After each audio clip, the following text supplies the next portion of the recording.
大家好，又係我 Athena。我哋今日嘅主題係最幫你不幫親星座 Top 3。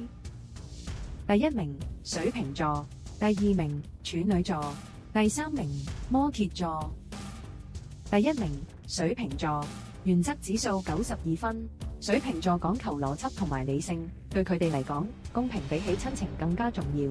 就算面對至親，佢哋都可以好冷靜咁分析是非，而且仲會毫不留情咁指出錯處。呢種不偏不倚嘅特質，真係令人又敬佩又有啲驚。第二名處女座，原則指數89分。喺處女座嘅眼中，基本上係接受唔到任何模糊地帶，對錯分明就係佢哋嘅標準。即使係最親嘅人犯錯，佢哋都冇辦法扮睇唔到，仲可能會更嚴厲咁去批評。因為佢哋深信愛係唔應該去縱容嘅。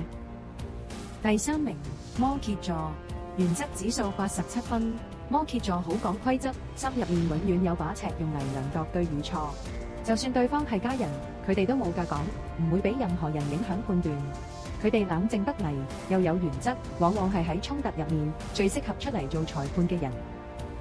你又會唔會幫你不幫親呢？快啲留言話俾我知啦！記得追蹤、點讚同埋將影片分享俾你嘅朋友。我哋下個主題再見。